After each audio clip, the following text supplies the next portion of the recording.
नमस्कार, हिमाचल दस्तक में एक बार फिर आपका स्वागत है। मैं हूं आपके साथ मस्तराम ढलैल। पेश करते हैं हिमाचल प्रदेश की प्रमुख खबरें। हिमाचल प्रदेश में मंत्रिमंडल विस्तार को लेकर चल रही अटकलों के बीच मुख्यमंत्री सुखविंदर सिंह सुक्खू ने पिछले कल मसोबरा में आयोजित कार्यक्रम में एक बड़ा राजनीतिक संदेश दिया।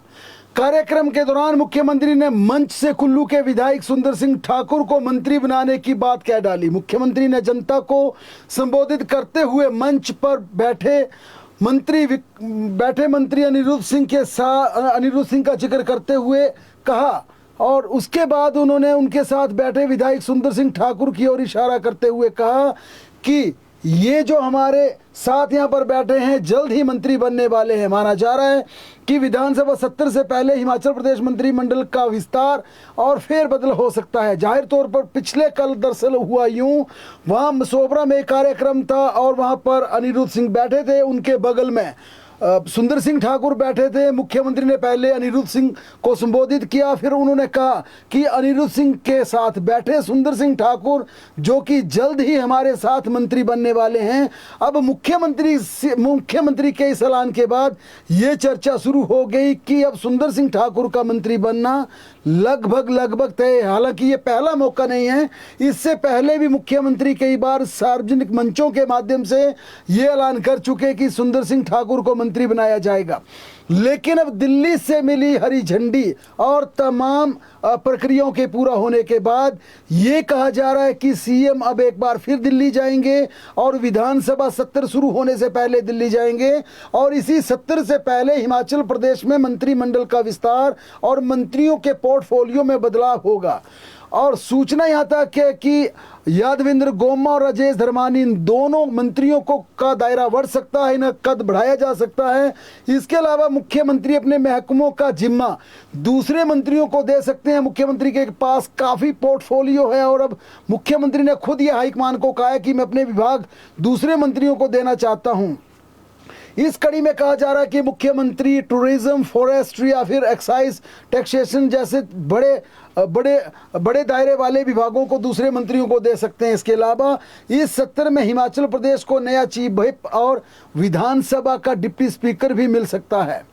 मंत्रिमंडल के बदलाव और फेरबदल से पहले सीएम एक बार फिर दिल्ली जाकर केंद्रीय हाईकमान से चर्चा करेंगे और सत्र शुरू होने से पहले मंत्रिमंडल का विस्तार किया जाएगा।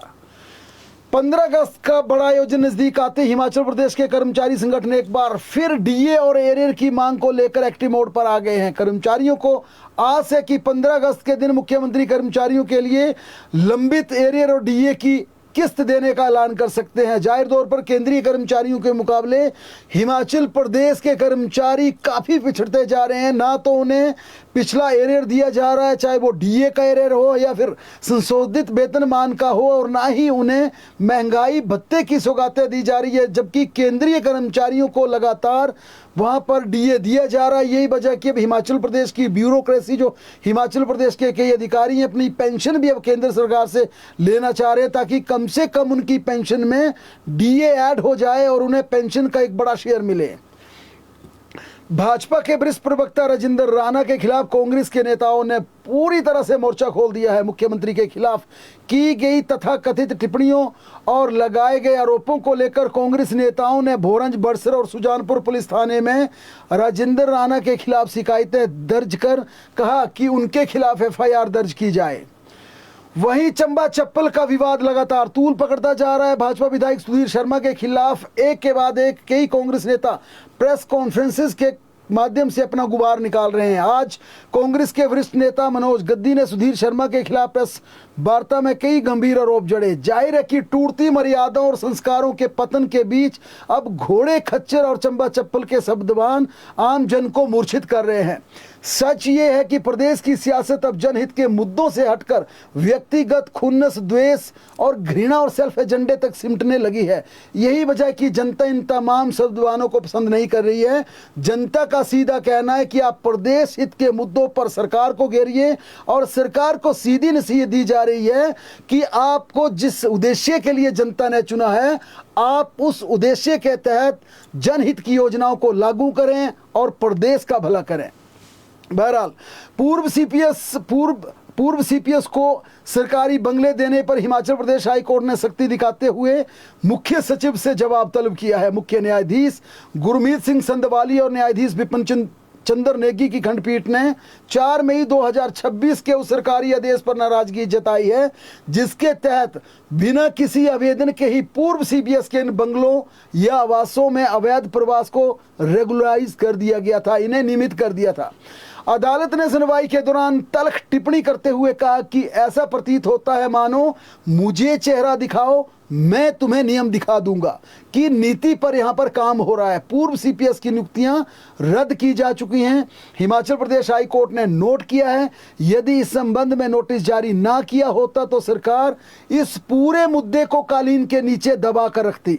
सरकार ने सरकारी आवास आवंटन नियम 1994 के नियम 24 के तहत शक्तियों का प्रयोग करते हुए 14 नवंबर 2024 से सामान्य लाइसेंस शुल्क पर पूर्व सीपीएस के आवासों में उनके प्रवेश को नियमित कर दिया था, जबकि इन्होंने इसके लिए कोई आवेदन तक नहीं किया था। हाई कोर्ट ने राज्य सरकार को कारण बताओ नोटिस जारी कर पूछा है कि पूर्व सीपीएस को विशेष छूट देने वाली 4 मई के फैसले पर क्यों ना रोक लगा दी जाए। अदालत ने हिमाचल प्रदेश के चीफ सेक्रेटरी को पारित आदेशों में कहा कि वे एफिडेविट दायर कर 3 बिंदुओं पर स्थिति स्पष्ट करें।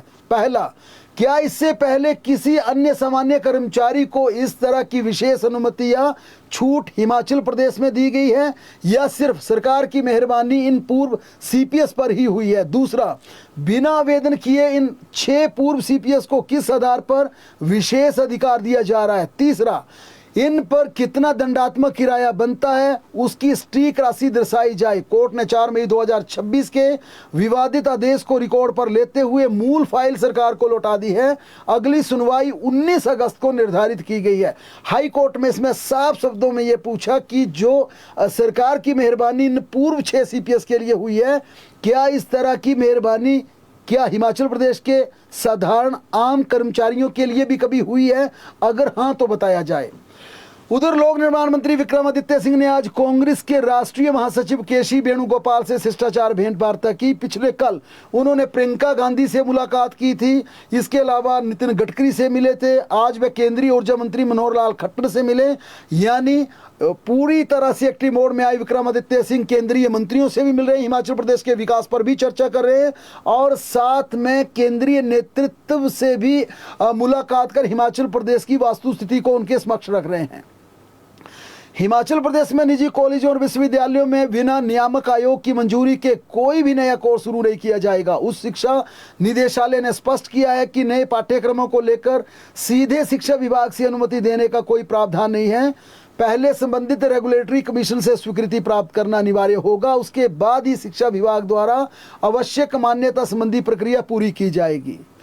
शिक्षा निदेशालय ने प्रदेश के सभी सरकारी डिग्री और संस्कृत कॉलेज में विभिन्न स्नातन डिग्री कार्यक्रमों में रिक्त सीटों पर एडमिशन की अंतिम तिथि को बढ़ाकर 14 अगस्त तक कर दिया है। यह निर्णय उन विद्यार्थियों को ध्यान में रखते हुए लिया गया जो अब तक किसी कारणवश प्रवेश नहीं ले सके थे।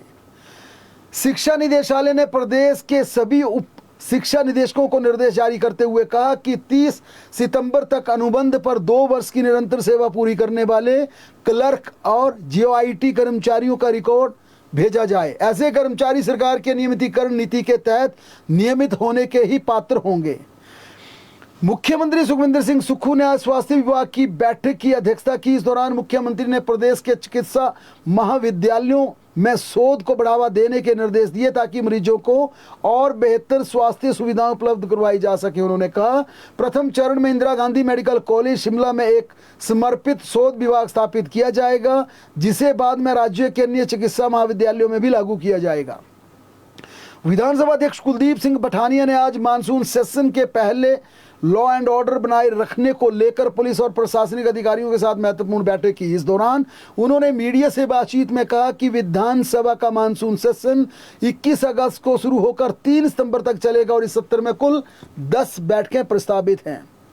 हिमाचल प्रदेश में 50 या इससे ज़्यादा विद्यार्थियों को कोचिंग देने वाले सभी निजी कोचिंग संस्थानों का पंजीकरण मैंडेटरी कर दिया गया है। यानी कि हिमाचल प्रदेश में बिना परमिशन के कोई भी अब कोचिंग सेंटर नहीं चल पाएगा। बिना पंजीकरण संचालित होने वाले अथवा निर्धारित मानकों का पालन न करने वाले संस्थापकों संस्थानों के खिलाफ सख्त कार्रवाई करते हुए आवश्यकता पड़ने पर उन्हें बंद करने का प्रावधान भी किया गया है। सरकार के आदेशों पर कार्रवाई करते हुए कांगड़ा प्रशासन ने कोचिंग संचालकों पर कार्रवाई का शिकंजा कस दिया है। उपायुक्त हेमराज बैरवा ने बताया कि प्रदेश सरकार ने निजी कोचिंग संस्थानों को व्यवस्थित, पारदर्शी और जवाबदेह बनाने के उद्देश्य से ये नया नियम लागू किया है, जिसके तहत हर कोचिंग सेंटर की जांच की जाएगी और उसका पंजीकरण मैंडेटरी किया जाएगा। लोक सेवा आयोग ने पुलिस कांस्टेबल पुरुष एवं महिला भर्ती के लिए एक नया आदेश संशोधित कर जारी कर दिया है। आयोग ने बताया कि ट्रेनी या जॉब ट्रेनी योजनाओं के तहत कार्यरत कैंडिडेट्स के परिवार अब EWS श्रेणी का लाभ नहीं ले सकेंगे। ये फैसला राज्य सरकार के 30 जून 2026 को जारी दिशा निर्देशों के आधार पर लागू किया गया। आयोग ने यह भी स्पष्ट किया कि भर्ती की बाकी सभी शर्तों में कोई बदलाव नहीं होगा, लेकिन इसमें एक नई कंडीशन जरूर लगाई गई है। दरअसल इस योजना से कई ऐसे परिवारों को बाहर कर दिया गया है जिनके परिवार के सदस्य पहले से ही सरकारी विभागों में ट्रेनी या फिर जॉब ट्रेनी के पदों पर तैनात थे। हिमाचल प्रदेश में लगातार हो रही बारिश के बीच मंडी जिला के दुरंग और पद्दर क्षेत्र में आज कई स्थानों पर लैंडस्लाइड की सूचनाएं मिली। इस दौरान ब्रोड गटासनी मार्ग पर गुहारला के पास पहाड़ी दरकने से एक कार मलबे की चपेट में आ गई। चालक समेत दोनों पर्यटक समय रहते कार छोड़कर बाहर भाग गए, जिससे ये बड़ा हादसा होने से टल गया।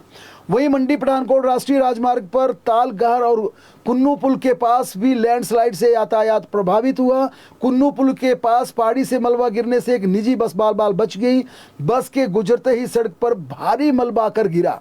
कई अन्य संपर्क मार्ग भी कुछ समय तक बंद रहे। बारिश के कारण कुल्लू के 4 लेन मार्ग पर भी जल भराव का गंभीर समस्या उत्पन्न हो गई।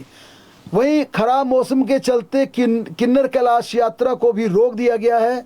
मौसम विभाग ने राज्य के कई भागों में आगामी 6 दिनों के लिए भारी से भारी बारिश की संभावना जताई है। 5 जिलों में 2 दिन भारी बारिश का ऑरेंज अलर्ट जारी कर दिया है।